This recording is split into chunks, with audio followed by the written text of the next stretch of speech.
Entonces, el día de hoy yo quiero empezar con un tema y vamos a ahondar y vamos a ver dos temas dentro de lo que es el acta de protocolización, que es el ejercicio del notariado en el exterior y la famosa acta de protocolización, o simplemente, si la queremos llamar, la protocolación o protocolización contenida en el artículo 63 del Código de Notariado. Entonces, vamos a compartir pantalla. En este momento empezamos la clase con ese gran preámbulo que disculpen, les tuve que dar, pero es para con fines académicos siempre, para que vayamos pues entendiendo. Entonces, como mencionaba, la protocolización de documentos provenientes del extranjero.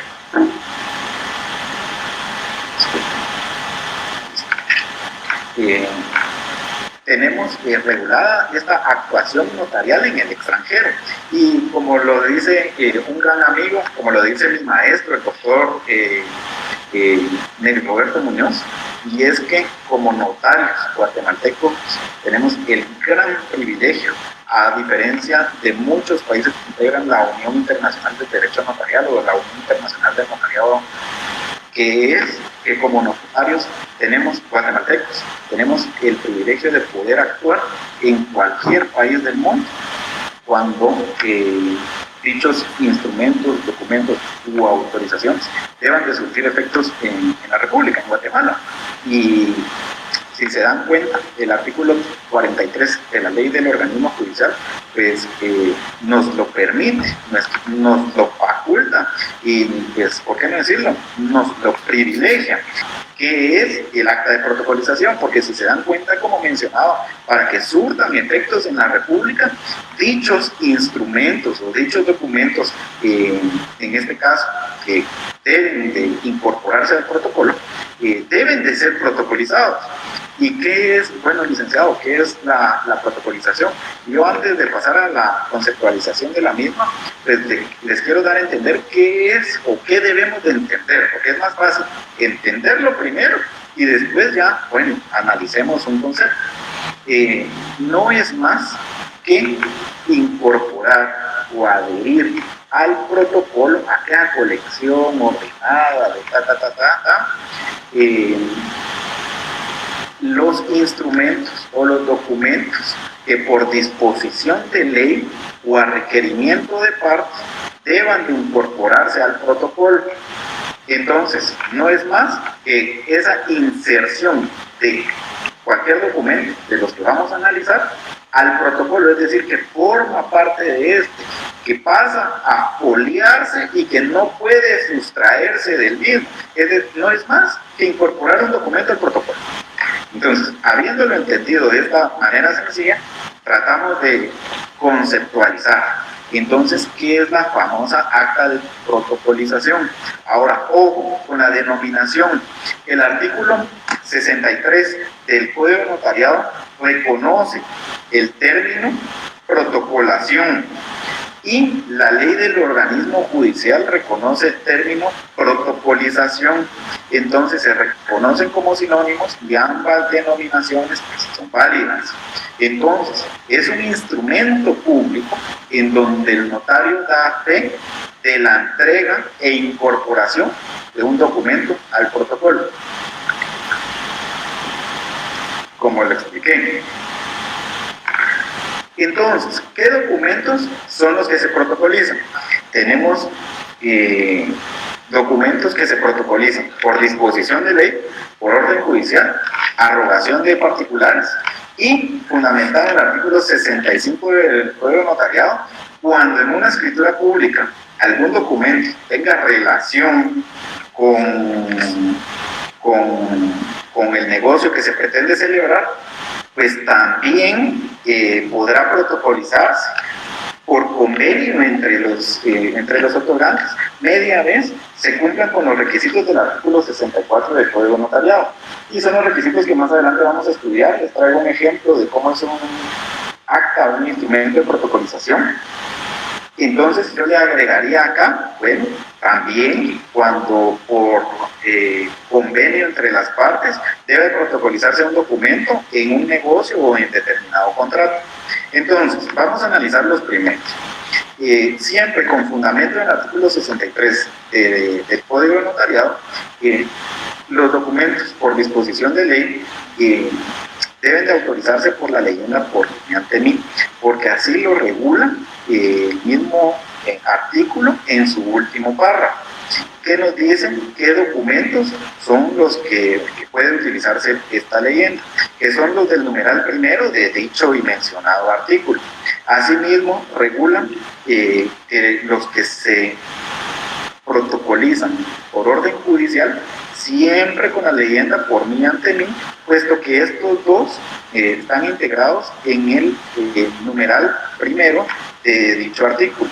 Ahora, mencionamos los primeros y después les explico por qué se utiliza la leyenda ante mí en los otros documentos. Por disposición de ley tenemos los documentos provenientes del extranjero, entiéndase, un mandato, una compraventa de un negocio jurídico, entiéndase una compraventa de un bien inmueble, se protocoliza y posteriormente se inscribe, puesto que si no llena este requisito no puede inscribirse en los registros públicos, con fundamento en el artículo 38 de la ley del organismo judicial, que indica que los documentos que provienen del extranjero y que deban de inscribirse en los registros públicos deben de protocolizarse. O sea, ese deben es imperativo. Asimismo tenemos el acta de inventario, las aportaciones no dinerarias contenidas en el artículo 27 del Código de Comercio.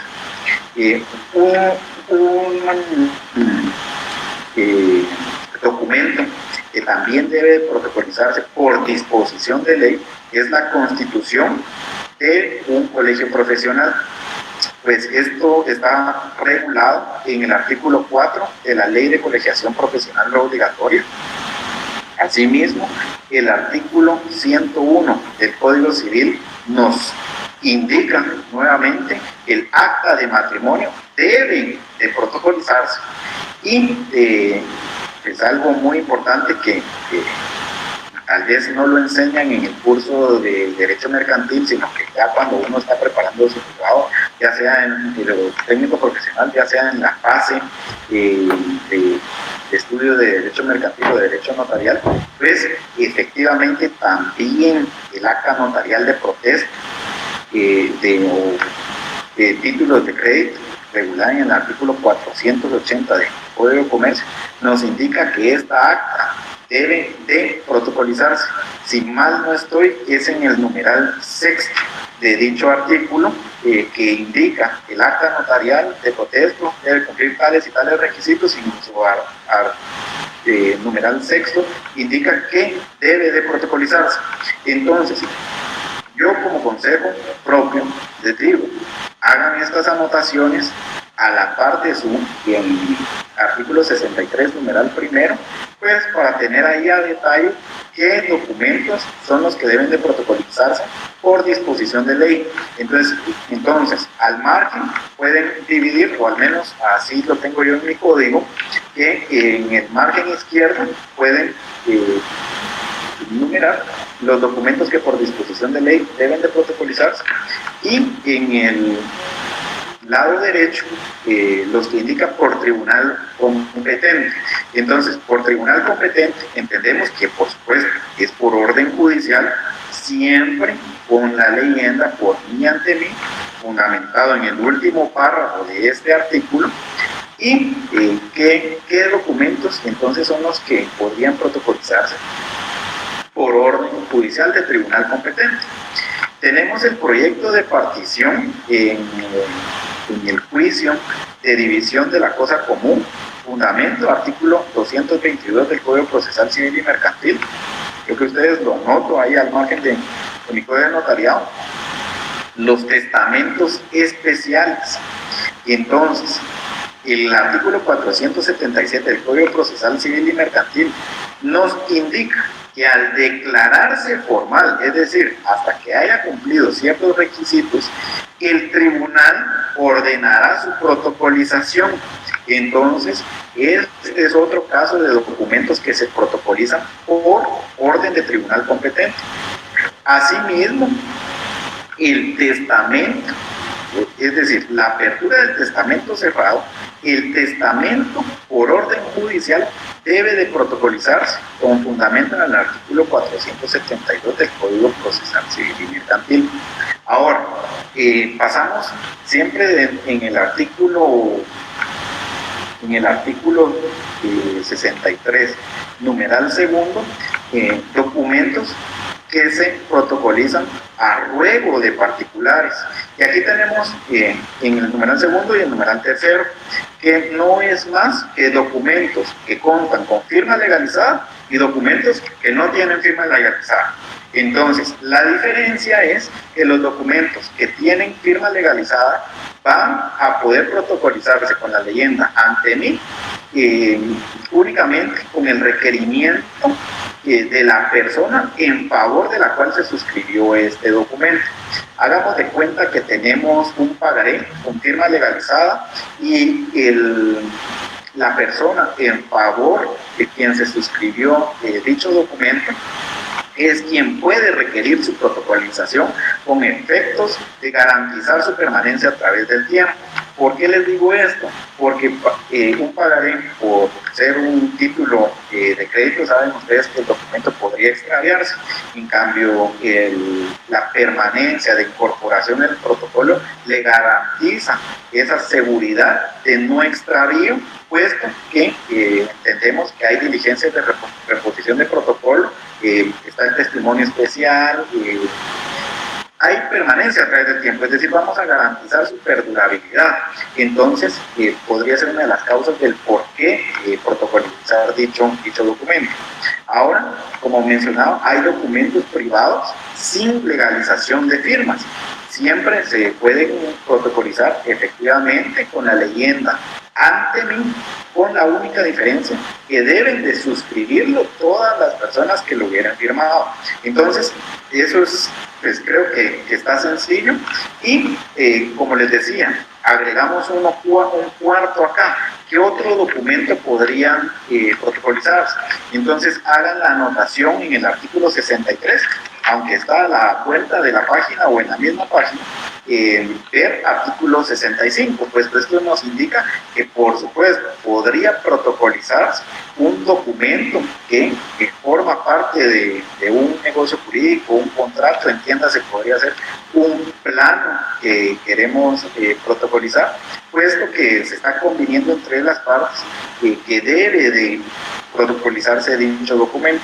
Un ejemplo claro podría ser una cláusula de protocolización en un contrato de arrendamiento donde no se va a arrendar toda la propiedad, sino que se va a arrendar únicamente una proporción de la propiedad y que dicho plan va a delimitar el área que se va a otorgar en arrendamiento. Es un ejemplo sencillo, espero que sea de su agrado para poder entender, o licenciado, gracias, era un ejemplo claro en el que se podía entender, y si no, en el apartado de preguntas anótenlo y pues vamos a tratar de ahondar o de poderlo explicar de una mejor manera. Siempre con el tema de documentos provenientes del extranjero debemos de observar los famosos aforismos que nos indican las formalidades, ya sea de fondo o de forma, que debe de cumplirse.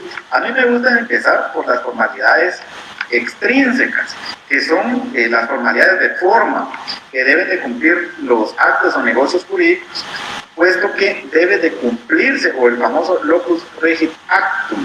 Entonces, son las formalidades que deben de cumplirse de acuerdo a la ley del lugar de su celebración. Ahora, ojo, esta no es la que nos interesa, pero deben de aprenderla. Las formalidades intrínsecas que nos interesan es que el documento que se le celebra en el extranjero debe de cumplir con las formalidades de forma y de fondo del lugar donde van a surgir sus efectos. Y esto no es más que el lex loci executionis, contenido en el artículo 30 de la Ley del Organismo Judicial.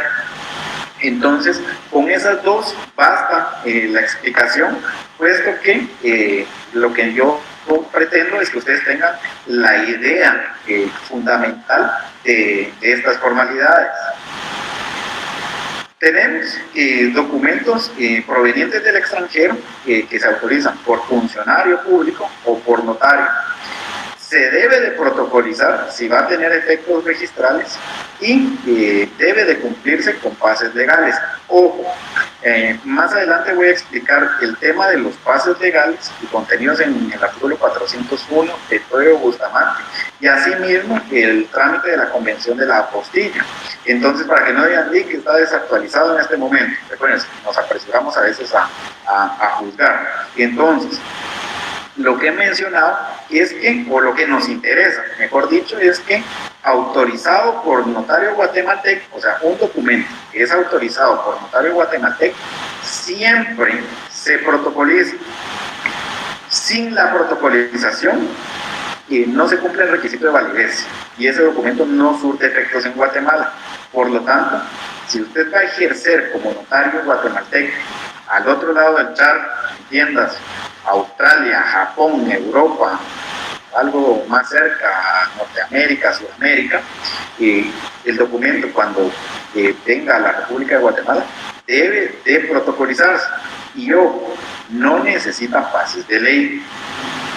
Ahora, si el documento es autorizado por notario extranjero, este documento debe de protocolizarse si va a tener efectos registrales y debe cumplirse con los pases legales, ya sean los famosos aquel gran trámite de pases de ley o el trámite de la apostilla. ¿Qué son los pases legales? Ahora, yo trato de explicar lo difícil primero para que después se nos haga un poco más sencillo entender el trámite de la apostilla.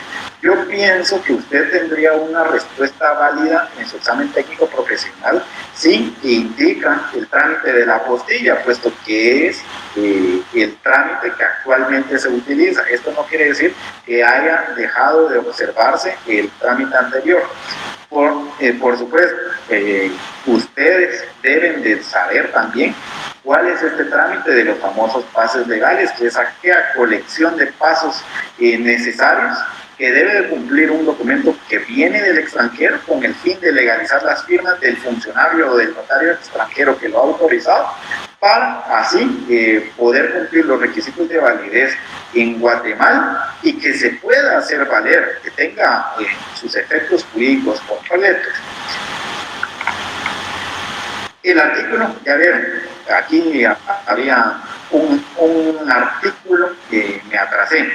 El artículo 402 del Código de Bustamante nos indica que los requisitos son los siguientes: que el asunto o materia del acto o contrato sea lícito y permitido por las leyes del otorgamiento y de aquel documento que se utilice. 2. Que los otorgantes tengan la aptitud y la capacidad legal para obligarse conforme a su ley personal y que en su otorgamiento se hayan observado las formas, solemnidades establecidas en el país donde se han verificado los actos o contratos, que el documento esté legalizado y tiene los demás requisitos necesarios para su autenticidad en el lugar donde se va a emplear. Estos requisitos necesarios van a ser los siguientes, pero vamos a explicar la función de los pases de ley. Tenemos una función autenticadora y una función legitimadora. ¿Por qué autenticadora? La función autenticadora es para comprobar la certeza y autenticidad de la firma del funcionario que autorizó dicho documento.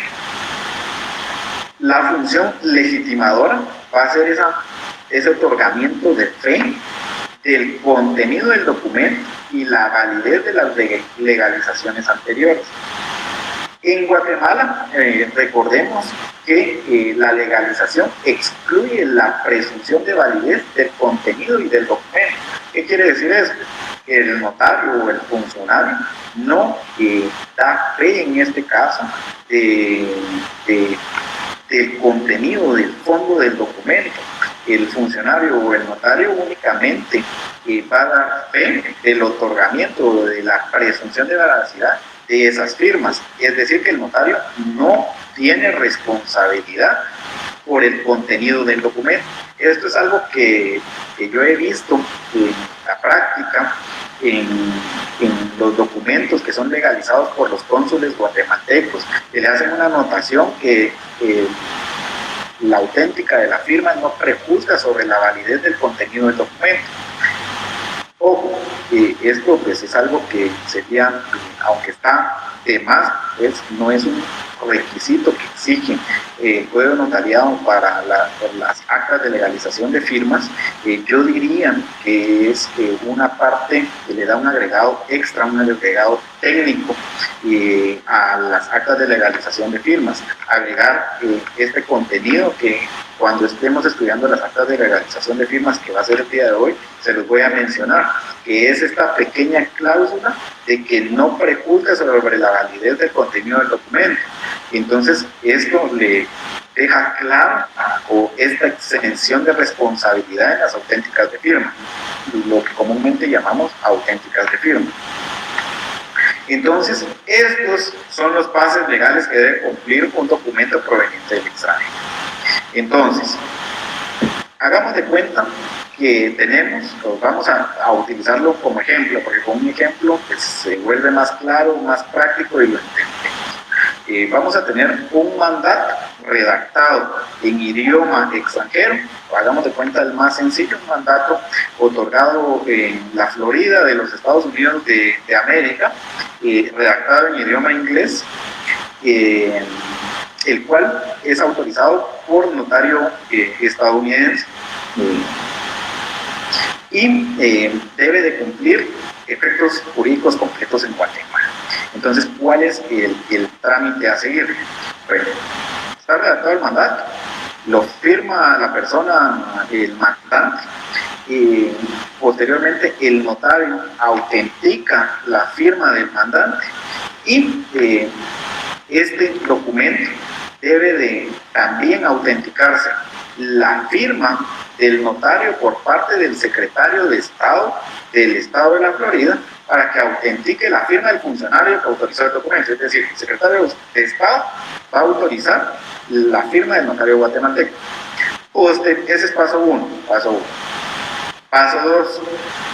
Autenticar la firma del secretario de Estado por parte del cónsul del país a donde va el documento. En este caso, el cónsul de Guatemala en el estado de la Florida autoriza o legaliza la firma del secretario de Estado.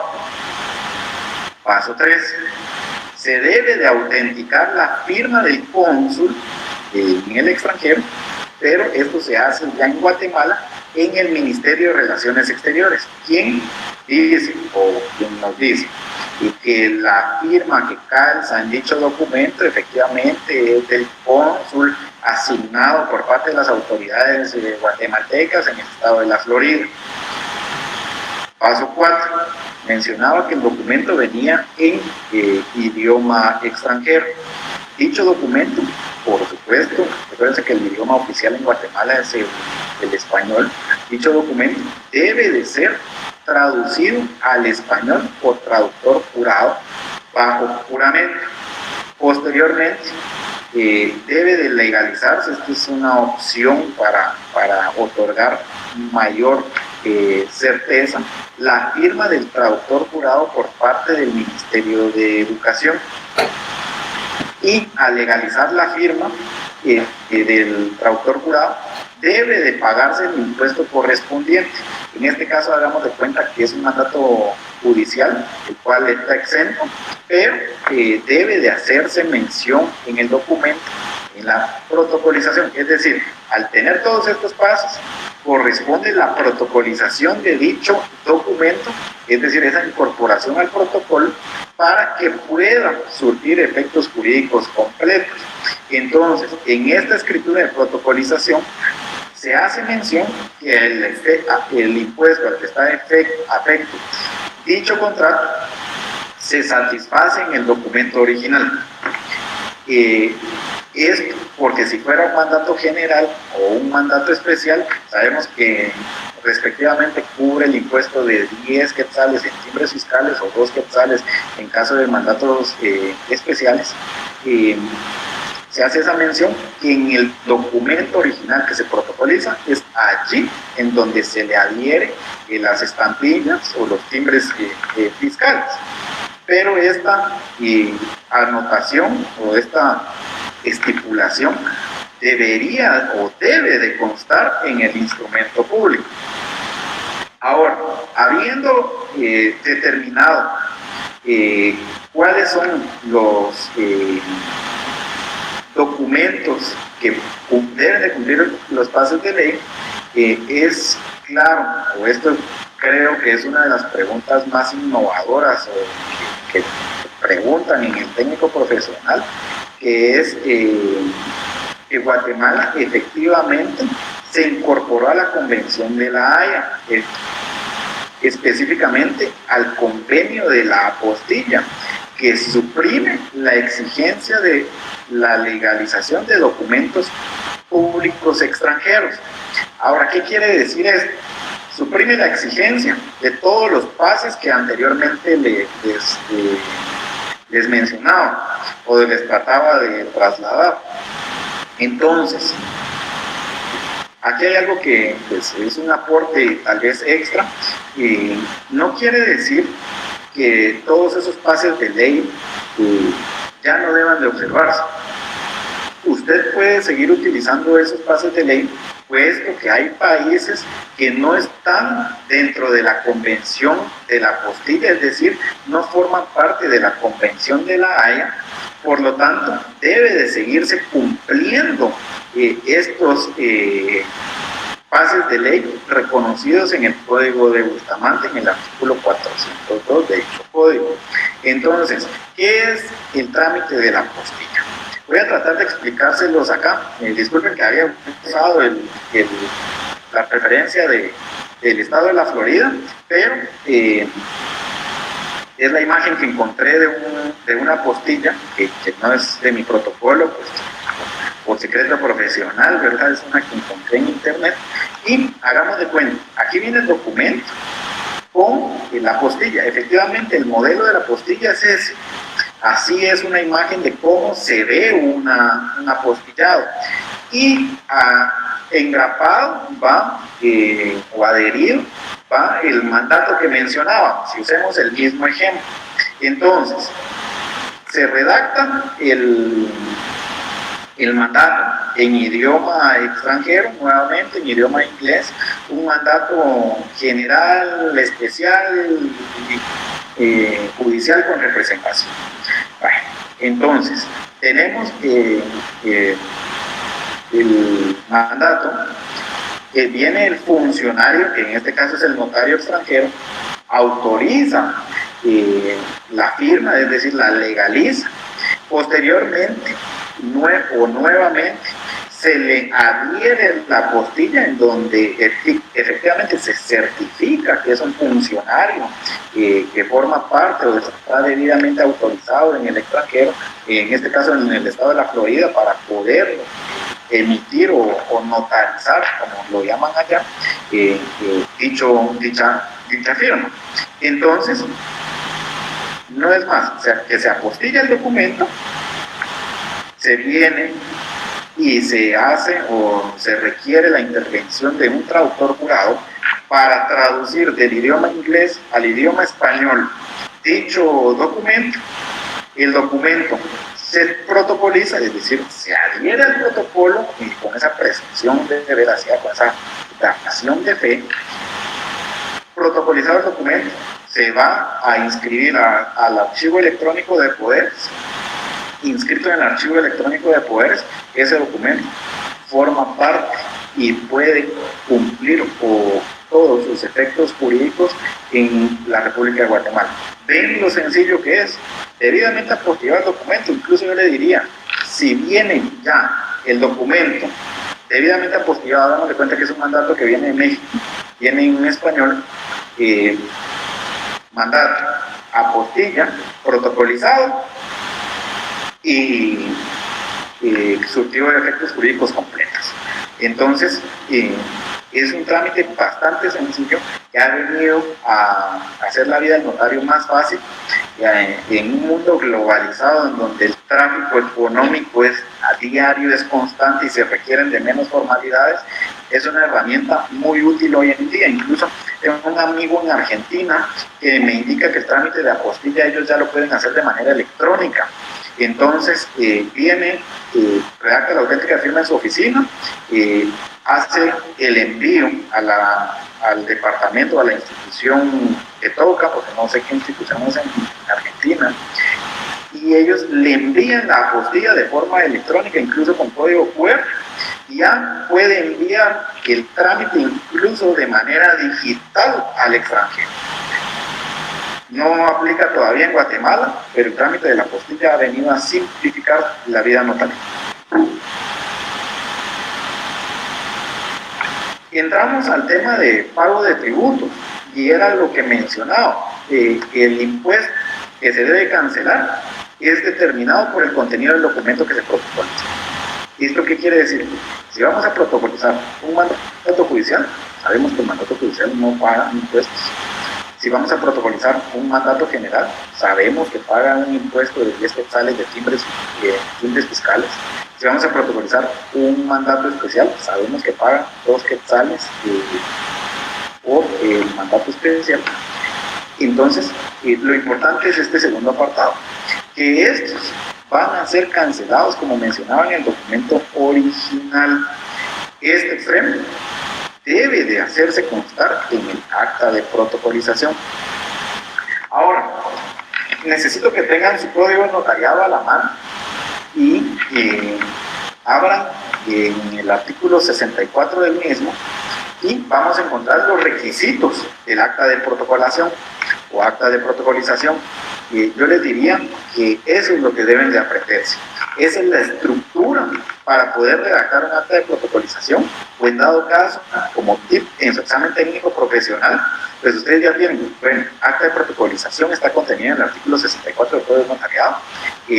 Licenciado, con debido respeto, permite fundamentarme, necesito fundamentarme para la redacción de mi acta de protocolización, si les tocara pues, redactar la misma.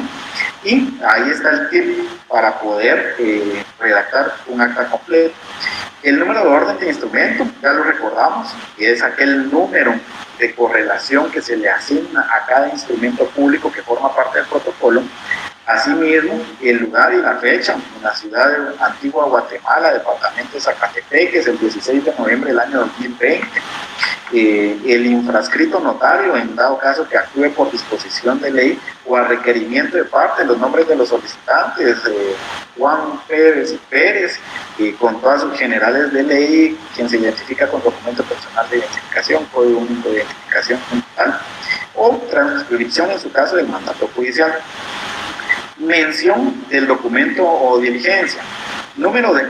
Esto es lo importante, o yo les diría, esta es la diferencia entre los instrumentos públicos y las actas notariales. Esto es lo que lleva además esta famosa acta de protocolización, y es que debe de indicarse el número de hojas que contiene, es decir, que está contenido un mandato judicial que proviene del extranjero, cual consta de 4 hojas simples impresas únicamente en su anverso, que pasará a ocupar el protocolo notarial a mi cargo del presente año, del año 2020, los folios números 150 y 151, es decir, va a ocupar entre la hoja de papel sellado especial para protocolo, la interrupción que mencionábamos en las primeras clases, y en donde se incorporará el mandato, estas 4 hojas que mencionaba, que pasará a ocupar los folios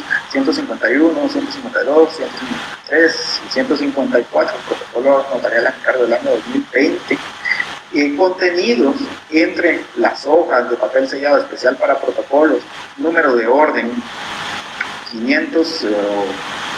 3.553.000 y 3.554.000. Es decir, mi mano representa la hoja de papel sellado especial para protocolo 3.553.000 y la otra mano representa la hoja 3.554.000. y en medio va a ocupar estos folios, pero estos nuevos folios forman parte del protocolo o del protocolo a cargo del año en que se esté protocolizando dicho documento. Entonces, esta famosa mención del documento o diligencia que indica el código de notariado, que debe de indicarse el número de hojas que contiene, ya mencionaba, contenido en 4 hojas, y el lugar que ocupa en el protocolo según la foliación, y los números que correspondan a la primera y última hoja. Entonces, ojo, aquí hay algo importante, y es que no es recomendable, porque el Archivo General de Protocolos sanciona el hecho de protocolizar o celebrar una protocolización que vaya a quedar después del cierre, es decir, en un anverso, en un reverso de una hoja se elabora el cierre, pero esa protocolización quedó en el final del tomo de protocolo de un año, y ese es uno de los llamados errores insubsanables.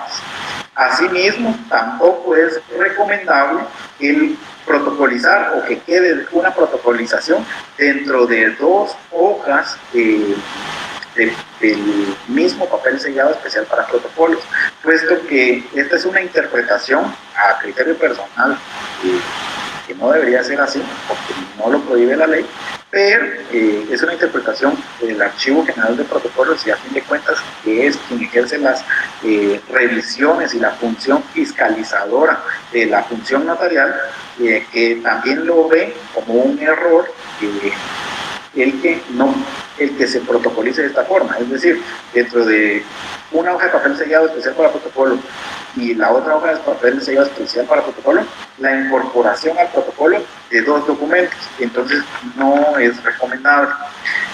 Y el último requisito, la firma de los solicitantes, o en su caso, la del notario. Recordemos que es con la leyenda por mí y ante mí, o con la leyenda ante mí, depende qué documento estemos protocolizando.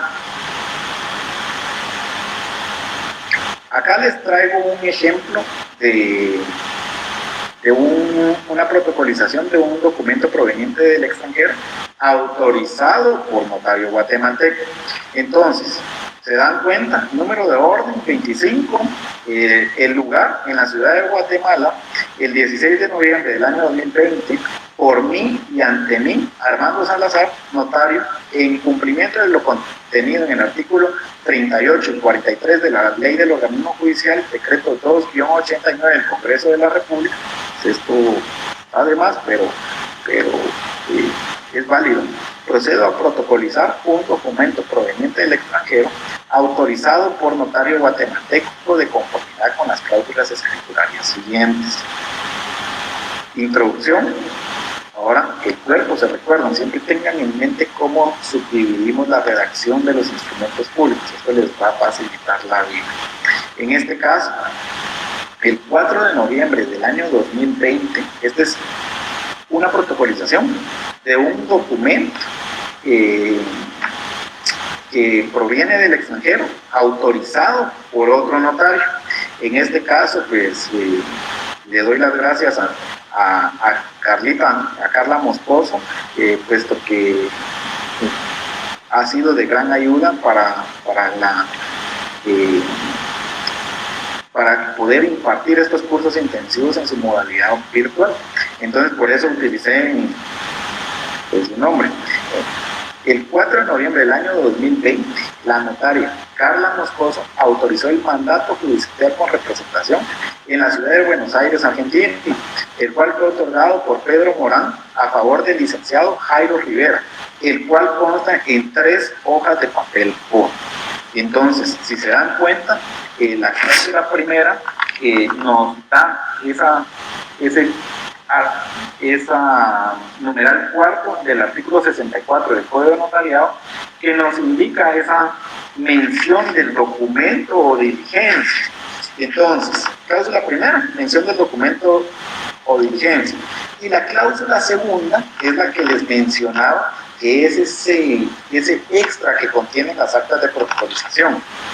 En virtud de lo anterior, procedo a protocolizar el documento identificado en la cláusula primera, el cual pasa a formar los folios 53 y 54 del registro notarial a mi cargo del presente año, quedando comprendido entre las hojas de papel sellado especial para protocolos, número de orden mencionado, el número de orden, que se recuerdan que lo habíamos estudiado, que es ese numerito que está arriba de la hoja de papel sellado especial para protocolo, acá arriba, 5.534.000 y de 3.545.021 y de registro 101.553 y 101.554, que son las dos hojas que mencionaba, que en mis manos representan una hoja cada una con diferente identificación del actual quinquenio del 2019 al 2021 respectivamente.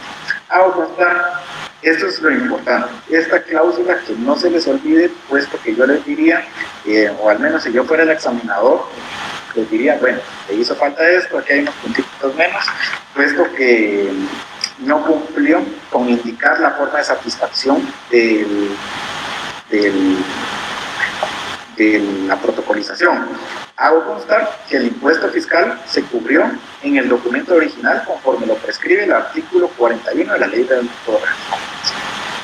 El cierre, leo lo escrito y enterado de su contenido, objeto, validez y demás efectos legales, lo ratifico y firmo. Leyenda, por mí ante mí, porque es un documento que por disposición de ley debe de protocolizarse. Tenemos obligaciones posteriores. ¿Cuáles son las obligaciones posteriores en este caso? Obligaciones posteriores del notario. Aquí falta una obligación posterior para que surta efectos jurídicos completos. Entonces, obligación posterior del notario, extender el testimonio, extender y cumplir con el testimonio especial. Y ojo, aquí hay una obligación posterior que cuesta encontrarla, pues no está contenida en el pleno del notariado, que debe de enviarse al Archivo General de Protocolos conjuntamente con el testimonio especial un aviso de protocolización. Este aviso de protocolización es el que debe enviarse también al Archivo General de Protocolo dentro de un plazo de 10 días de cada protocolización, que se haga de acuerdo con la ley del organismo judicial, indicando fecha y lugar en que fue expedido el documento, funcionario que lo autorizó, objeto del acto y nombres y apellidos de los otorgantes o personas a que se refiera. En este caso, si fuere por disposición de ley, como mencionamos, del documento que viene del extranjero, de las personas a las que se refiere, así como los impuestos que hubieran sido pagados en el acto de protocolización. El archivo va a extender un recibo por cada aviso y llevará índices anuales por orden alfabético de los otorgantes, salvo de una multa de 25 quetzales, efectivamente. Esta obligación está contenida en el artículo 40 de la Ley del Organismo Judicial. Tal vez yo le diría, para su examen técnico profesional, no se aprenda todo el contenido del aviso, va a perder tiempo acá, pero aprendas el fundamento, porque entonces cualquier cosa, pues efectivamente usted lo puede fundamentar, ahí están los requisitos, y por lo menos usted ya tiene la idea de qué es lo que se redacta en el acta de protocolización. Ya sabe usted que con estos requisitos usted puede armar el aviso de protocolización. Aquí hemos terminado el acta de protocolización como uno de los requisitos que establece la guía del examen técnico profesional, y vamos a pasar a un módulo, a un tema que es para mí en lo particular y bastante interesante, que es la forma de hacer constar hechos y actos que por disposición de ley o a requerimiento de parte pueden ser redactados por un notario, y es el tema del acta notarial. Entonces, del tema del acta notarial nos vamos a ir a unos artículos antes del Código de Notariado. Entonces, tenemos el tema del acta notarial. ¿Qué es el acta notarial?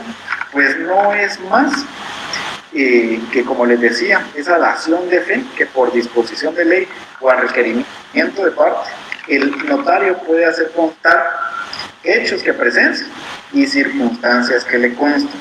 Entonces, como mencionaba anteriormente o lo he referido, es un documento, un instrumento público extraprotocolar que está contenido fuera del protocolo y que el notario autoriza, en donde se ejercita esta función o esta fe pública con base a requerimiento de parte o efecto de hacer constar hechos o circunstancias o bien por disposición de ley. Entonces, cualquiera de las dos acepciones que les he dado, pues son consideradas válidas, puesto que no es más que esa presunción de veracidad o esa dación de fe que el notario pues, otorga hechos o circunstancias que le consten y que bien pueda actuar por disposición de ley. Una recomendación que les doy, que seguro o les doy seguridad de los que han estudiado Derecho, curso de Derecho Notarial 2 en la Universidad de San Carlos, es que yo estoy seguro que ya tienen la anotación al margen de su artículo 60 de la clasificación de las actas notariales. Y aquí voy a estar jugando con estas dos diapositivas. Y tenemos la clasificación. Tenemos actas notariales de presencia, de referencia, de requerimiento, de notificación y de notoriedad. Entonces tenemos una clasificación bien completa de actas notariales en las que, pues como les digo, a mí me gusta dar clases, me gusta ejemplificar para poder entender pues, de una manera más sencilla. Y las actas de presencia, pues es esa narración del notario de manera fiel de lo sucedido o bien describirlo. En este caso tenemos las actas de sorteo, las actas de remate, las actas de asambleas, las actas de sobrevivencia. Y asimismo yo les agregaría una que se ve muy comúnmente en la práctica, la famosa acta de inspección ocular o donde el notario da fe de lo que está sucediendo. Bueno, habiendo agotado las actas de presencia, tenemos actas también de referencia. Y en este caso se consigna en el acta lo que pueda manifestar, pero no declarar una persona en relación a determinado asunto. Son aspectos referenciales puramente. En este caso, un ejemplo claro es un acta de una declaración testimonial. Asimismo, tenemos actas de requerimiento. Las actas de requerimiento es donde se solicita la realización de un acto o bien dejar de hacer un acto. Entonces, en las actas de requerimiento tenemos el acta de requerimiento de pago y tenemos el acta de protesta. Esto pues ustedes ya lo saben, no vamos a ahondar en el asunto. También tenemos el acta de notificación y es en la cual se pone en conocimiento de una persona algo que se le ha encomendado al notario. Entonces, aquí la función del notario es como un auxiliar del juez. Esto es bastante claro, bastante importante tenerlo claro. Y acá tenemos la famosa acta de notario notificador. Yo aquí quiero hacer un llamado a dignificar la profesión notarial, puesto que en la práctica actualmente es algo que actualmente se está viendo, es de esta función de actuar como notario notificador, se está viendo mermada, se está viendo violentada, puesto que efectivamente los notarios no están yendo a hacer las notificaciones, porque pues no hablo de todos, pero sí hay algún pequeño grupo de notarios, por lo cual es bastante preocupante que se vea, que se esté dando fe de que se le está haciendo una notificación cuando no se le está llevando ese conocimiento. Entonces, ¿dónde queda esa función de veracidad de los actos y contratos que son autorizados por notario. Entonces solo es un llamado a ejercer de una forma profesional y técnica como los futuros profesionales que ustedes van a hacer. Y esta famosa acta de notificación pues también puede hacerse en los procedimientos de jurisdicción voluntaria, que es el módulo 3 al que vamos a estudiar. Y tenemos dentro de la clasificación de las actas notariales la famosa acta de notoriedad, y es que se fijan y comprueban hechos notorios sobre los que pueden fundarse y declararse hechos con trascendencia jurídica. Y aquí tenemos la famosa acta de notoriedad que se da en el trámite de identificación de tercero, que no es más, si recuerdan, lo vamos a estudiar en el módulo 3 como mencionaba, que es ese trámite en el que se identifica con un distinto nombre o un nombre usual y común con el que fue conocido una persona, y se le asigna en su asiento su asiento de inscripción en el Registro Nacional de las Personas, que se identifica a esa persona de una manera distinta a la que era conocida usualmente.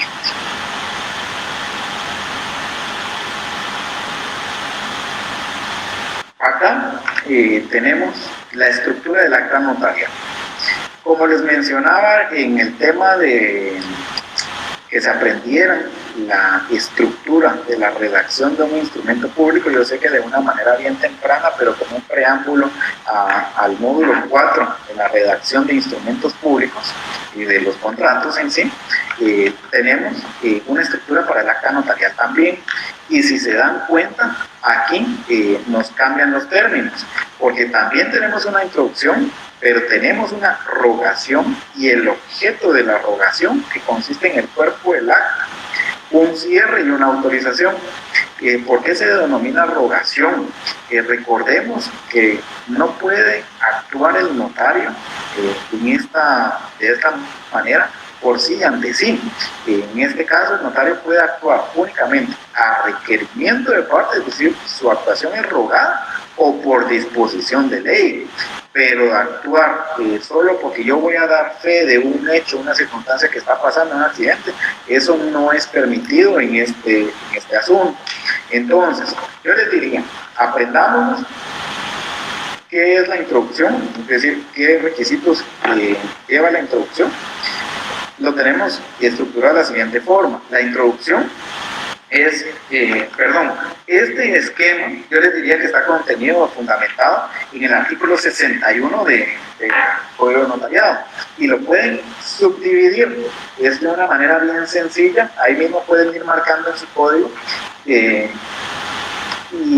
lo vamos a estructurar de la siguiente manera.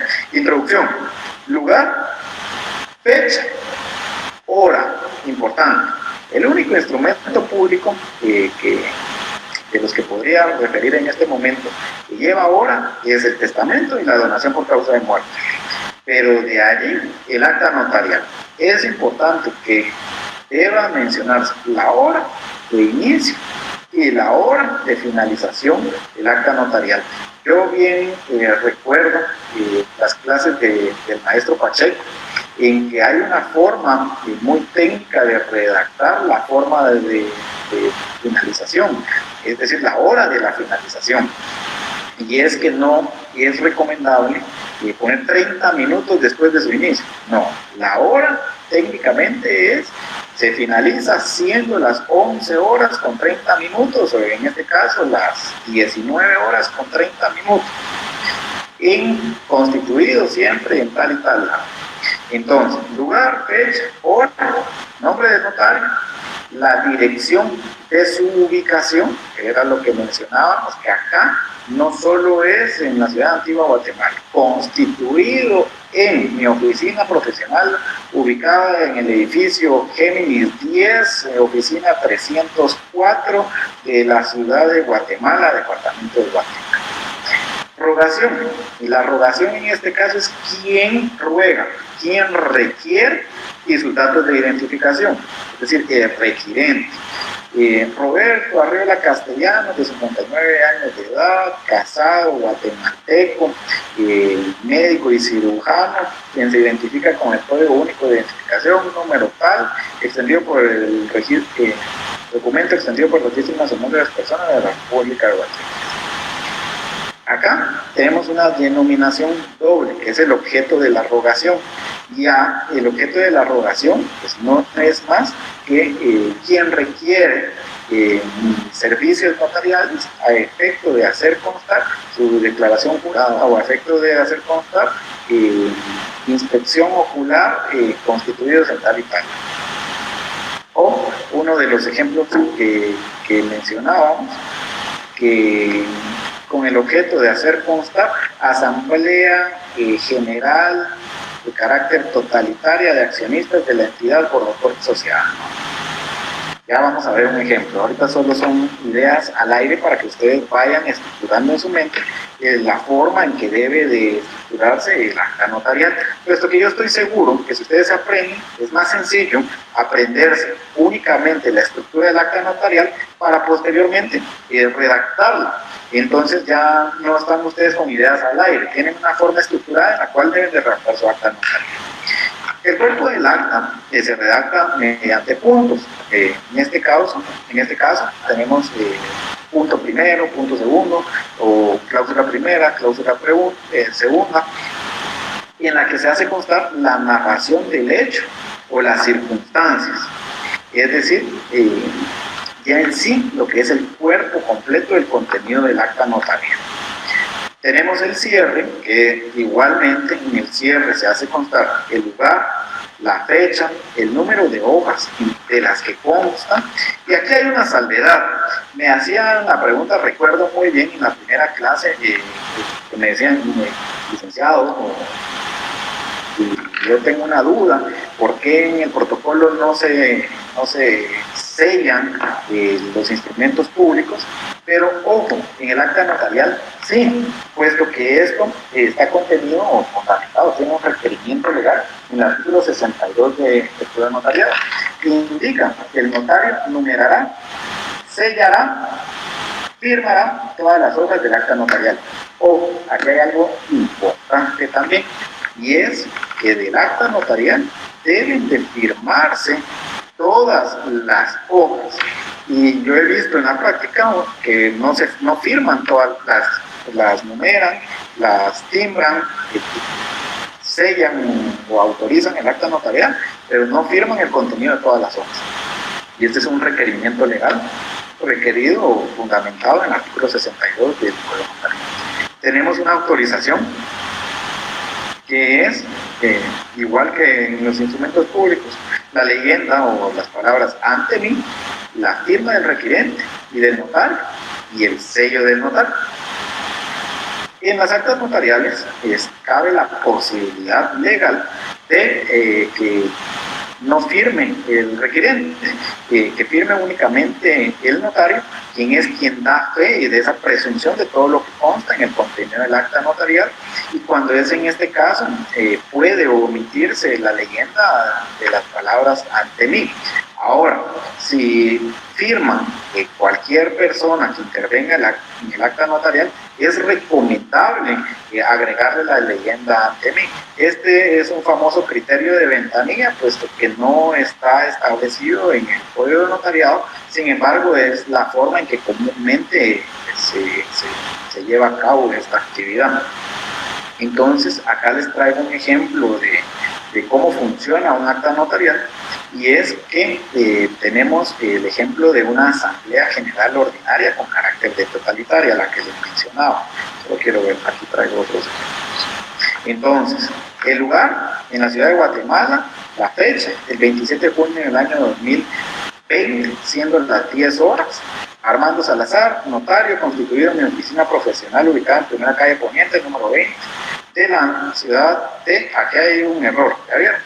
Porque estoy colocando en la ciudad de Guatemala y acá estoy refiriendo que estoy constituido en la ciudad de Antigua Guatemala, departamento de Zacatepeques. Entonces aquí podríamos modificar o cambiarlo a la constituyen la ciudad de Antigua Guatemala, departamento de Zacatepeques, para que quede bien.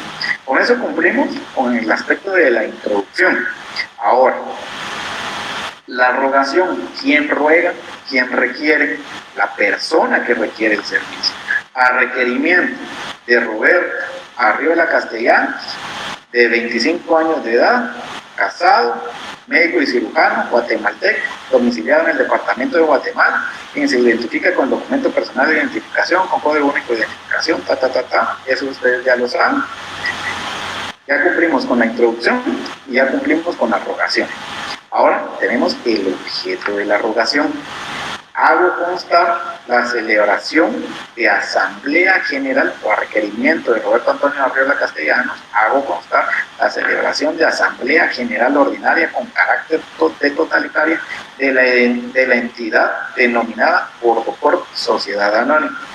Por lo que para el efecto procede de la manera siguiente, ya subcausa la primera. Entonces cumplimos con la introducción, rogación, el objeto de ese requerimiento, y pasamos al cuerpo.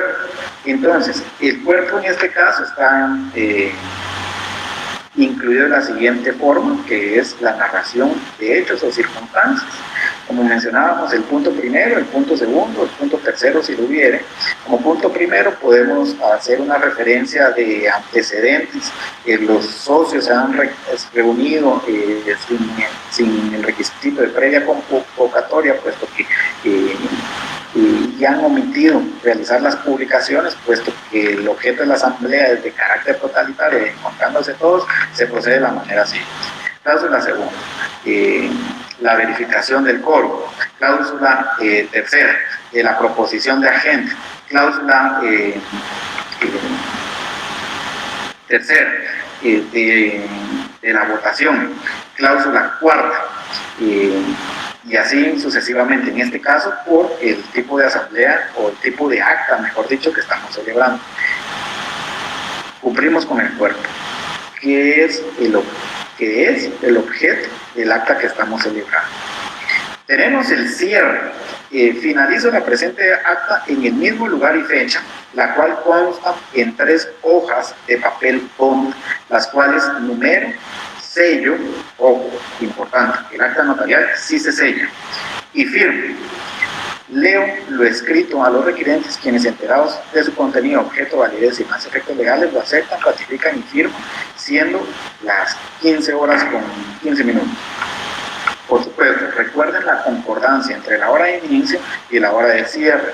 Ahora, acá yo les diría que hace falta redactar, finaliza la presente acta notarial en el mismo lugar y fecha, siendo las, aquí, perdón, ya lo habíamos leído, siendo las 15 horas. En 3 hojas de papel bond, las cuales primero sello y firmo, leo lo escrito a los requirentes, quienes enterados de su contenido, objeto, validez y más efectos legales, la ratifican, aceptan y firman, siendo las 15 horas con 30 minutos. La forma correcta que les mencionaba de redacción de la hora. No colocar, no es una forma correcta de redactar, siendo 30 minutos después de la que finaliza, 30 minutos después de su inicio, porque ahí no está indicando usted la hora. La autorización, que la autorización no comprende más que la leyenda ante mí, si hubiere firma de requirentes, la firma del requirente y la del notario y sello del notario. O, como les mencionaba, acá está permitido que únicamente firme el notario, que firme y sello, con eso basta para su autorización. Entonces, acá tenemos 2 fundamentos que yo quisiera que los apunten también y que se los aprendan, que es de la ley del timbre y la ley del timbre forense y notarial, y la ley del impuesto de timbre fiscal y papel sellado especial para protocolo. Y es que debe de cubrirse el impuesto de 50 centavos por cada hoja en timbres fiscales en la celebración de cualquier acta notarial y un timbre notarial de 10 quetzales. Ojo, acá hay algo importante que deben de saber también, que se ha visto en la práctica y también es pregunta de privado. Yo estoy seguro que que algunos examinadores se las podrían hacer como una de las preguntas sencillas. ¿En dónde se pega la estampilla de timbre notarial en las actas notariales? Y entonces usted levanta o responde de una manera pues, honesta y sencilla, licenciado, con fundamento en la ley del timbre notarial, efectivamente en el artículo 3, numeral 2, inciso C, de esta ley indica que debe de estamparse o pegarse la estampilla del valor de 10 quetzal en la primer hoja del acta notarial. Es decir, en la primera se adhiere este impuesto. Asimismo, las estampillas del valor de 50 centavos de timbres fiscales se adhieren una estampilla de 50 centavos para habilitar cada hoja. Es la forma que a mí me lo enseñaron, yo se los enseño, porque es una manera sencilla y que la ley nos obliga a que deba de celebrarse de esta forma. Entonces, tenemos un ejemplo de un acta notarial de matrimonio. Entonces, los aspectos importantes que debe cumplirse en esta acta pues están contenidos en el Código Civil y pues yo lo traigo de una manera muy básica, no es el ejemplo completo, pero aquí hemos omitido el apartado de la introducción y empezamos de la manera siguiente. Bajo juramento declaran los requirientes sobre los siguientes puntos: ser de los datos de identificación personales expresados y ser civilmente capaces. El señor Marlon Iván Díaz Donis nació en el municipio de Antigua Guatemala, quien es hijo del señor Marlon Iván Díaz Salazar, que su nacimiento se encuentra inscrito en la partida tal, folio tal de Registro Civil, del Registro Nacional de las Personas, siendo sus abuelos maternos o quien no proporcionó nombres de abuelos por desconocerlos a los mismos. La identificación de la contrayente declaran la ausencia de parentesco entre sí que impide el matrimonio. Esto es importante porque es un requerimiento legal esta declaración, y no tener impedimento legal para poder contraer, que no están obligados a otorgar capitulaciones matrimoniales, pero que deben de adoptar o que adoptan como régimen económico el del matrimonio y el de comunidad de ganancial. Estos son requisitos que exige el Código Civil para la celebración del matrimonio. Es decir, yo les traigo esta acta como modelo, puesto que estos requisitos sí son requisitos de validez para la diligencia matrimonial. Manifiestan expresamente que no están legalmente unidos con terceras personas ni ligados por vínculos matrimoniales anteriores. Segundo, el infrascrito notario hace saber a los contrayentes de los deberes y derechos que se originan del matrimonio y la trascendencia de este acto solemne, dando lectura a los artículos 78 y del 108 al 112 del Código Civil. Recuerden, esto son condiciones de susceptibilidad de nulidad del matrimonio. Por lo tanto, así se lo van a examinar los examinadores del técnico profesional.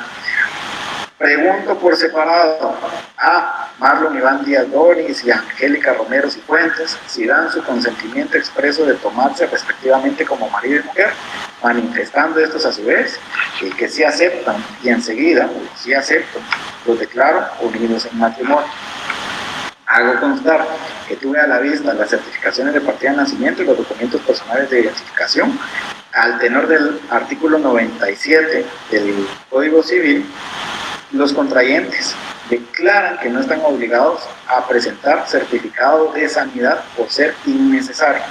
Del cierre, ya sabemos que debe manifestarse en el cierre como igual lugar, fecha, hora, las hojas en que está contenido, los impuestos a los que está afecto, luego lo escrito a los requirientes, quienes enterados de su contenido, objeto, validez y demás efectos legales, lo ratifican y firman, siendo las 17 horas con 5 minutos. Ahora tenemos otro ejemplo, que es un acta notarial de notificación. Esto, cuando el notario actúa como auxiliar de un órgano jurisdiccional o auxiliar de un juez, y es que se está actuando por disposición de ley.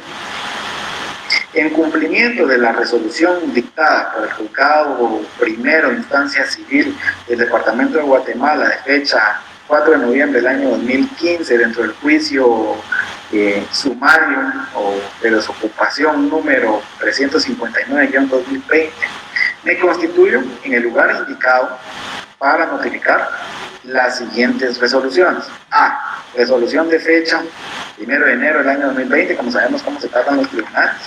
Copia del memorial y documentos adjuntos, otros documentos en que constan, por eso menciona ahí B y C.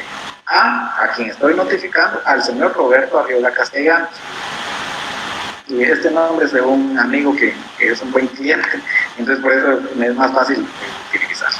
Segundo, en tal dirección soy atendido por Roberto Antonio Arriola Castellanos, a quien le notifico la demanda y las resoluciones aludidas, quien de notificado si firmó o no firmó.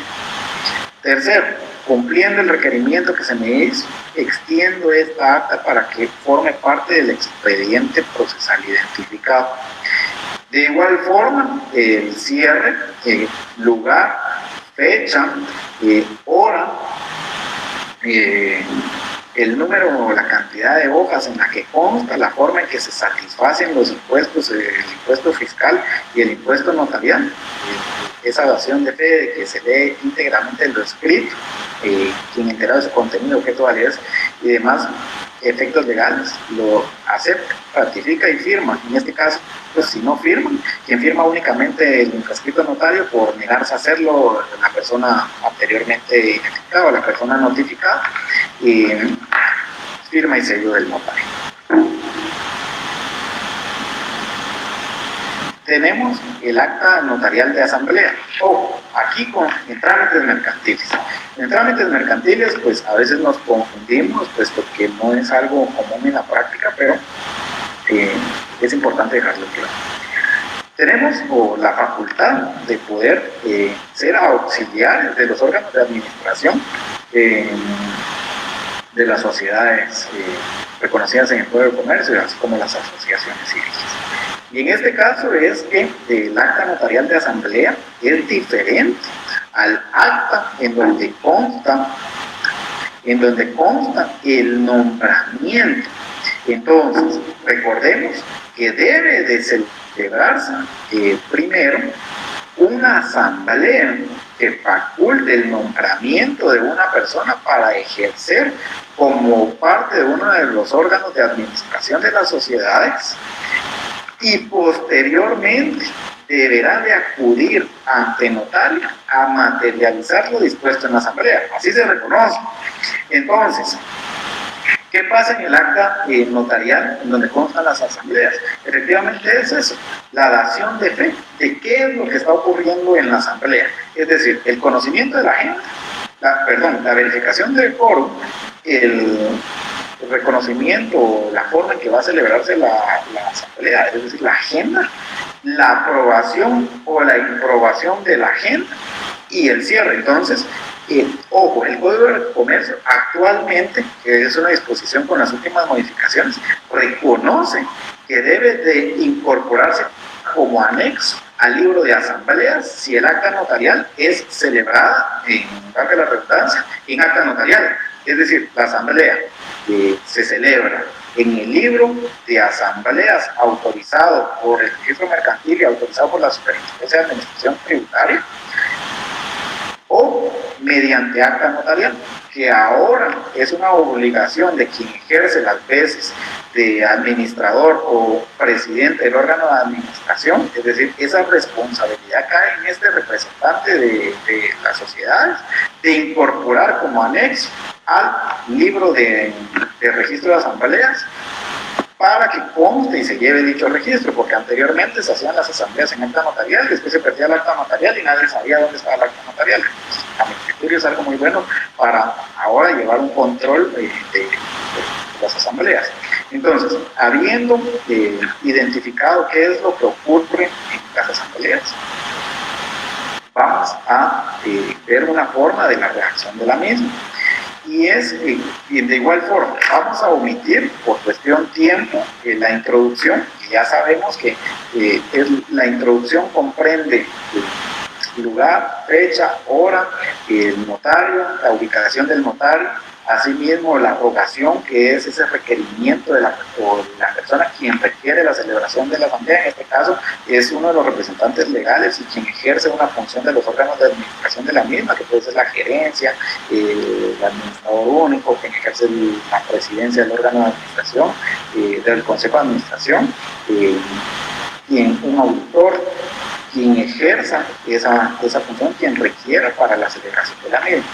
Manifiestan los requirentes, que son accionistas de la sociedad inmobiliaria y sociedad anónima, actuando en su calidad de accionistas, y el señor Juan Alberto González, a su vez, preside la Asamblea General, actuando el notario como secretario accidental de la misma. Roberto Arriola Castellanos verifica el quórum y determina que se encuentran presentes el 100% de las acciones con derecho a voto. Recordemos que estamos en una asamblea general ordinaria con carácter de totalitario, siendo válida la celebración de la presente asamblea ordinaria con carácter de totalitaria, ello de conformidad con lo establecido en la escritura de Constitución y las disposiciones del Código de Comercio respectivamente. Los requirentes declaran abierta la sesión, por lo que deciden celebrar asamblea ordinaria con carácter de totalitario. Esta cláusula segunda, recuerdan, el objeto de la rogación. Dándose a conocer la agenda a tratarse en esta reunión, la cual es aprobada por unanimidad, siendo los asuntos a tratar los siguientes: primero, segundo y tercero, lo que comprenda la agenda. La aprobación de la renovación del nombramiento de Roberto Antonio Arriola Castellanos como administrador único de la entidad. Hagamos de cuenta que ese es el objeto de la Asamblea General. La decisión, siempre seguimos dentro del cuerpo del acta o aquel famoso puntos del acta que llevan el cuerpo del acta. La Asamblea General decide lo siguiente en cuanto al primer inciso de la agenda. Aprueba por unanimidad el nombramiento de Roberto Antonio Arriola Castellanos por el plazo de 3 años, 2 años, 1 año.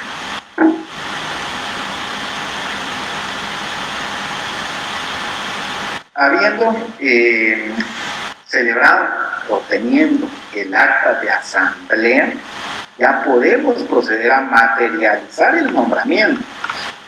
Y es en este caso, vamos a cambiar este ejemplo que tenemos y vamos a empezar siempre en el cuerpo del acta, y es que el requirente me pone a la vista el acta notarial de fecha 16 de noviembre del año 2020 que contiene celebración de asamblea general ordinaria de carácter totalitario de la sociedad inmobiliaria y sociedad anónima de nombre comercial inmobiliario, en la cual consta en su cláusula cuarta la renovación del nombramiento de administrador único del señor Roberto Antonio Arriola Castellanos.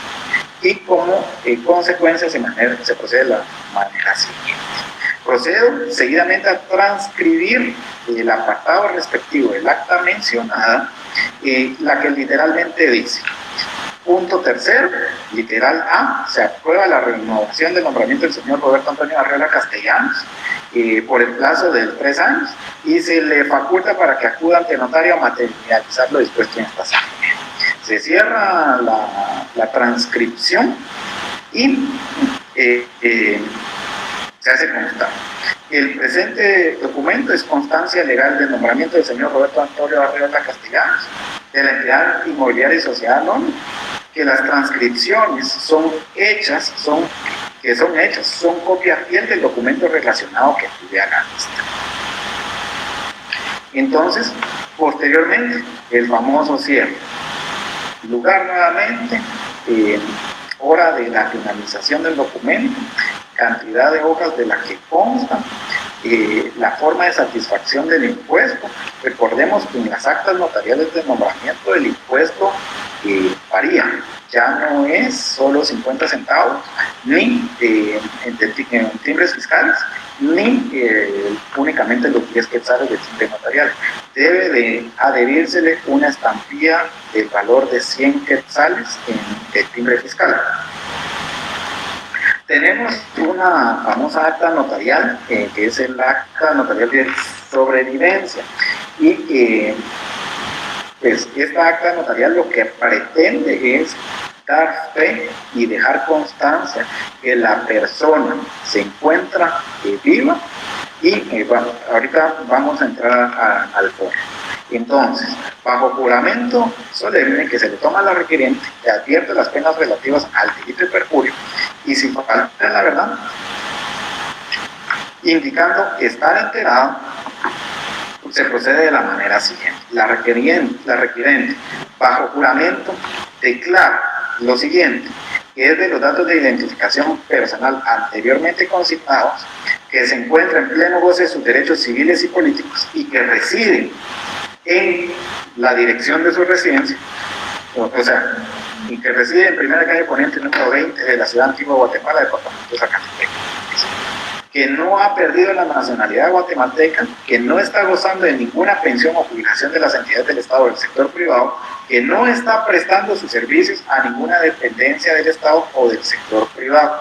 Tercero, de conformidad con la legislación vigente de la ley del programa de aporte económico del adulto mayor, decreto número 85-2005 del Congreso de la República, requiere que haga constar su sobrevivencia y al estar frente a mí, esto ha manifestado.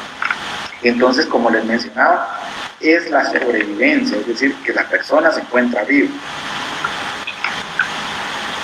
Un ejemplo bien sencillo de una declaración testimonial y es la toma de este juramento solemne de las referencias que pueda tener este testigo, pero estas son las manifestaciones que obligatoriamente deben de constar, que se encuentra en pleno goce de sus derechos civiles, que no tiene interés para prestar la declaración, que no es familiar dependiente, ni amigo, enemigo, trabajador, acreedor u otro que pudiera influir en su declaración. Y el notario procede a formular preguntas.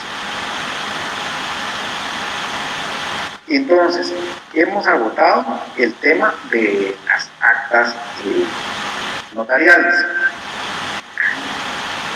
Llevamos el tema del acta notarial, llevamos el tema de las actas de protocolización y procedemos con el tema de las actas de legalización. Entonces, vamos a proceder. No me gusta terminar, creo que en la próxima clase vamos a hacer una retroalimentación con el tema de las actas de legalización. Tenemos dos actas de legalización. Tenemos las actas de legalización de firmas y actas de legalización de documentos. Como su nombre lo indica, las actas de legalización de firmas es esa dación de fe de que la firma que consta o que calza en un instrumento extraprotocolar o en un documento privado es la firma de la persona que dice que es de ese documento. Entonces creo que todos hemos tenido a esta época de nuestra vida, si mal no recuerdo, ustedes les piden un documento en el cual se legalizan firmas para someterse al examen técnico profesional, ese es el mayor ejemplo. Entonces, aquí hay una diferencia que a mí me gusta pues, hacer. Tenemos el reconocimiento o de firmas reconocidas, las actas de legalización de firmas, puestas en presencia del notario o de un documento en el que ya constaba una firma. Viene la persona y dice, sí, esa es mi firma. Entonces está reconociendo en presencia del notario que esa firma es de él, está reconociendo eso. Entonces esa es esa presunción que se otorga. Hay colegas que dicen, bueno, mejor voy a redactar quien firma en mi presencia en este momento, doy fe, que la firma que calza en dicho documento fue puesta en mi presencia el día de hoy en dicho documento. Ojo, puede redactarse reconociendo, es decir, esa firma no fue redactada en frente del notario, por lo que el notario tiene dos modalidades y la ley, el código notariado le faculta, le da las herramientas, le da las opciones. Entonces yo les sugiero que ya en su vida profesional ustedes pues lo hagan de la manera correcta, y es que si una firma ya calza en un documento, esto pasaba en los certificados de vehículos que ya habían firmado uno ya habían firmado el apartado del endoso. Entonces, el apartado en donde se legaliza, donde consta el acta de legalización de firmas, pues la técnica correcta hubiera sido el reconocimiento de esa firma, no que fue puesta ese día en presencia del notario. Y tenemos las actas de legalización de documentos. Ojo, aquí hay una diferencia.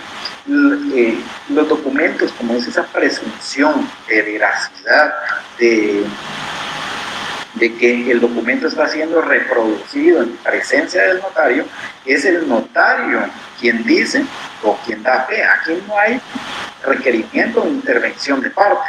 Entonces, la leyenda que debe de agregarse es con las palabras por mí y ante mí. Entonces, tenemos acá los documentos que pueden ser legalizados por el notario, las fotocopias de documentos, las fotostáticas y otras reproducciones. Entonces,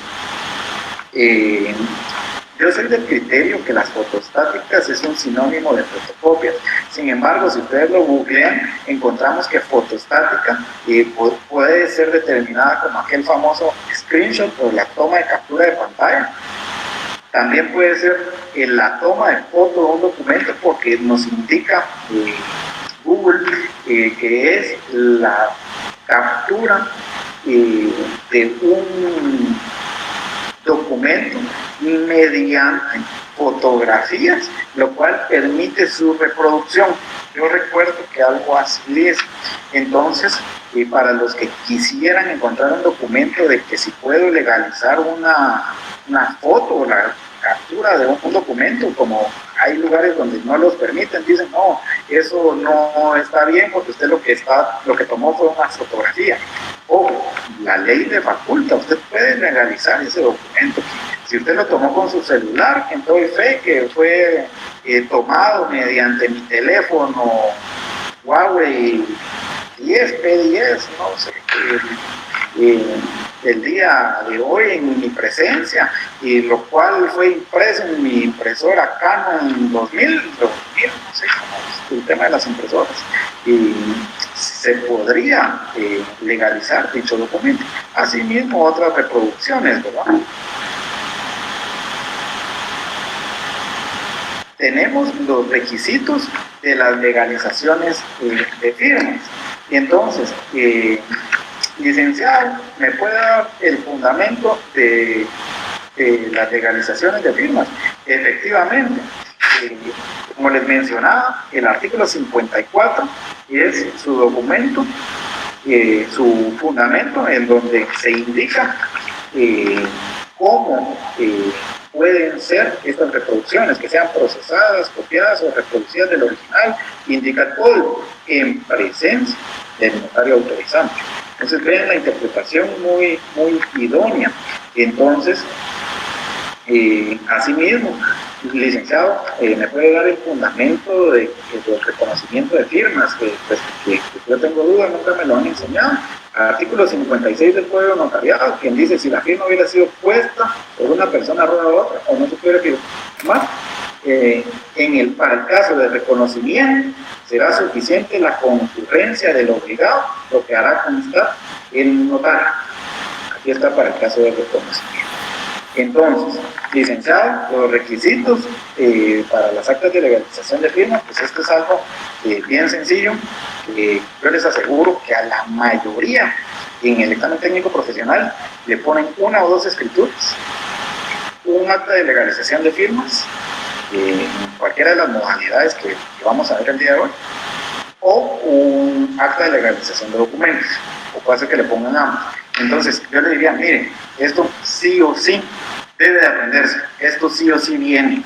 Entonces usted tómese ahí, redáctelo despacio, tómese su tiempo. Si ahora en la modalidad virtual, no sé la forma en que estarán evaluando la redacción, pero recuerden que hay una tabla en Zoom, que es la plataforma que se utiliza en la que los van a poner a redactar. Al menos así me dijeron por ahí una amiga que examina. Entonces, los requisitos son los siguientes: lugar y fecha, Nación Antigua, Guatemala, Soy requerido por Roberto Antonio Arriola Castellanos, quien se identifica con el documento personal de identificación, o quien es, bla, bla, bla, bla, o quien es de anterior conocimiento del notario. Doy fe que la firma que antecede es auténtica por haber sido puesta o signada el día de hoy en mi presencia. En documento, una breve relación del documento donde calza la firma. Esto es bastante importante, no siempre nos lo enseñan así. La técnica nos dice que sí. La firma calza en certificado de propiedad de vehículos o quien calza en un contrato privado que contiene contrato de arrendamiento de bien inmueble y fianza. Firma de los signatarios, doy fe, firma de los signatarios, firma y sello del notario, o aquí sello también.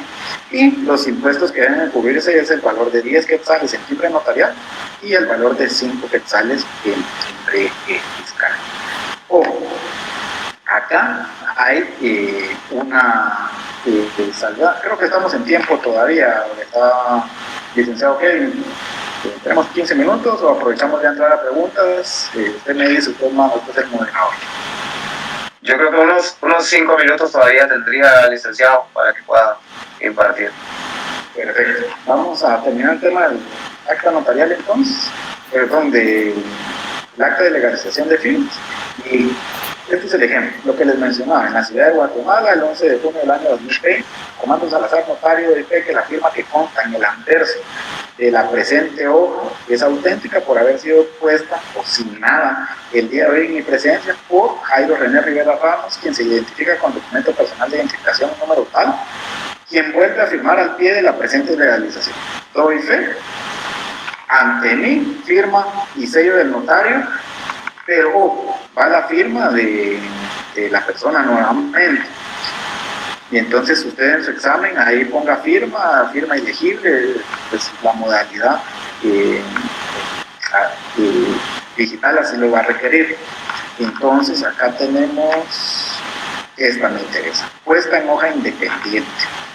Entonces, lo que ustedes deben de tener en mente es que cuando no consta el acta de legalización en el mismo documento, debe de hacer una relación fiel, breve y concisa del documento en donde calza esta firma. Entonces, en la ciudad de Guatemala, el 26 de marzo del año 2020, Armando Salazar, notario, doy fe que las firmas constan en formulario de declaración de reclamante de póliza de seguro de vida de seguros universales, son auténticas por haber sido puestas hoy en mi presencia por Roberto Antonio Arriola Castellanos, persona de mi anterior conocimiento, cuestión bien, y María Magdalena Corea Vanegas, persona de mi anterior conocimiento, quienes vuelven a firmar al pie de la presente acta de legalización. Firma de A ante mí y firma y sello del notario, timbre fiscal de 5 quetzales y timbre notarial de 10 quetzales. La famosa acta de legalización, pero reconocida, es decir, que no van a firmar el documento en donde consta, sino que el requirente le va a firmar únicamente el acta de legalización. Y aquí está el apartado, por haber sido puesta hoy en mi presencia, y en este caso sería por haber sido reconocida el día de hoy en mi presencia. Entonces, el haber sido puesto, usted lo cambia por haber sido reconocido. Legalización de documentos. Vamos a ver, tengo los requisitos, de igual forma, lugar, fecha, doy fe, que las auténticas, la dación de fe, auténticas las reproducciones, una breve relación de los datos en que consta el documento, firma y sello del notario, mismos impuestos. 10 quetzales en timbre notarial y 5 quetzales en timbre fiscal. Entonces, en la ciudad de Guatemala, el 16 de noviembre del año 2020, Armando Salazar, notario, doy fe que la hoja que antecede, impresa en su anverso y reverso, es auténtica por haber sido reproducida el día de hoy en mi presencia de su original, la cual contiene fotocopia de título de médico y cirujano, médica y cirujana en el grado de licenciatura, otorgado a Jimena López López por la Universidad de San Carlos de Guatemala. Doy fe, está además la doble dación de fe, y aquí la leyenda cambia, o varía, por mí y ante. Entonces, ojo, en las tomas de razón de legalización de firmas hay una obligación notarial que no es mucha costumbre, creo que somos pocos los notarios que lo hacemos, y hay un plazo para la exigencia de la misma, para el cumplimiento de la misma, que es 8 días, y es que el notario toma razón en el protocolo, es decir, crea un instrumento protocolar, valga la redundancia, en la que el notario da fe de que tomó o legalizó la firma de cierta persona o las personas, con una breve descripción del documento en donde se legalizaron esas firmas.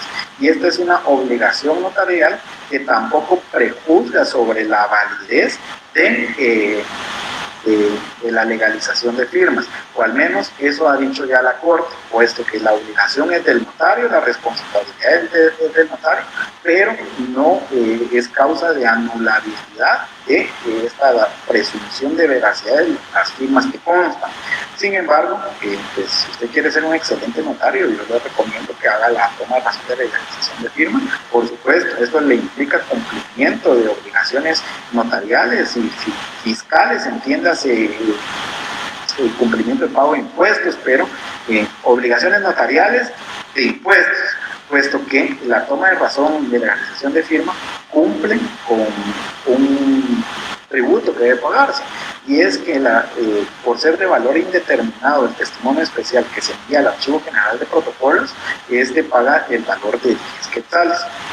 Entonces, aquí les traigo un ejemplo de una toma de razón de legalización de firmas breve y circunstanciada, en el cual es esa dación de fe de que se tomó la razón de legalización de firmas en un documento de tal y tal persona, quien el notario lee lo escrito y entregado su contenido, objeto, validez y demás efectos legales, se ratifica, acepta y firma, doy fe por mí ante mí. Entonces, recuerden, la toma de razón de legalización de firmas le va a implicar un costo de un cuarto de papel sellado especial para protocolo, súmele que ya gastó una página, 5 quetzales, porque 10 quetzales vale la hoja, así lo veo yo, más los 10 quetzales de impuesto notarial, más los 50 centavos que se le adhieren al testimonio especial, más las reproducciones. Entonces usted va a gastar, hagamos de cuenta, unos 20 quetzales si incluye el pasaje para ir a entregar el testimonio especial solo de ese instrumento. Entonces es una obligación que efectivamente, si usted quiere cumplir a cabalidad de ejercer la profesión de una manera digna y técnica, pues algo que se debe de cumplir, que yo o su servidor le recomienda, puesto que así debe ser. Entonces, habiendo terminado con esto, procedemos al apartado de preguntas y respuestas. Ahora ya siento yo que yo soy el que examina al terminar cada una de las clases. Aquí estoy al pendiente de cuáles son sus interrogantes. Algunos compañeros, pues, si las han planteado en Facebook, me he tomado algunos minutos para contestarles. Se trata de hacerlo de la mejor manera para poder cumplir a cabalidad sus interrogantes y qué es lo que les causa más duda. Entonces, Kevin, así es, gracias, licenciado. Así es, tenemos una pregunta que hace Jeremías Con. La pregunta dice así: al momento de incorporar físicamente el documento en el protocolo, ¿el documento va antes o después del acta? Efectivamente, el documento, recuérdense que yo les expliqué en esta clase, miren mis manos, y así lo diferencié. Papel especial especial para protocolo con un número y con otro número. Entonces, el documento que se protocoliza debe de quedar entre estos dos documentos. Entonces, por supuesto, va después de la primera hoja. Entonces, por técnica, así debe de ser, porque anterior a esta primera hoja puede hacer que usted tenga un instrumento, por lo tanto va a crear confusión con el otro instrumento que no va a formar parte de ese documento. Entonces debe de incorporarse al tomo de protocolo después de la celebración del acta o la autorización del acta. De acuerdo, muchas gracias, licenciado. La otra pregunta la hace Reina Guevara. ¿Qué pasa si se protocoliza un documento y este queda entre hojas de papel especial para protocolo, que no son correlativas, porque precisamente ahí se comienza un nuevo lote de hojas? Efectivamente, una pregunta válida y muy bien formulada. Felicitaciones por el planteamiento. Efectivamente, recuérdese que lo que explicamos en las primeras clases de las excepciones en la interrupción del papel sellado especial para protocolo. Efectivamente, usted no debe mencionar nada más que dentro de cuáles o qué hojas va a quedar, porque se sobreentiende que en sus atestados usted va a incorporar el recibito de la compra del papel sellado especial para el protocolo. Este recibito que le da la Superintendencia de Administración Tributaria indica qué número de orden y números de registro y qué quinquenio es el que usted está incorporando, el cual fue comprado, por lo cual se entiende que su registro o su tomo notarial del año que está capturando va a ser interrumpido, puesto que ahí llegó a la última hoja y empieza una nueva hoja. Entonces, media vez usted incorpora, es una obligación incorporar la compra de su papel sellado, se va a sobreentender que aquí puede incorporarse dichos documentos. Por lo tanto, podría ser o denominarse como una excepción a la continuación. Entonces, de las que mencionaba, aquellas excepciones de cuándo puede interrumpirse el número de correlativo o el número de orden del papel sellado.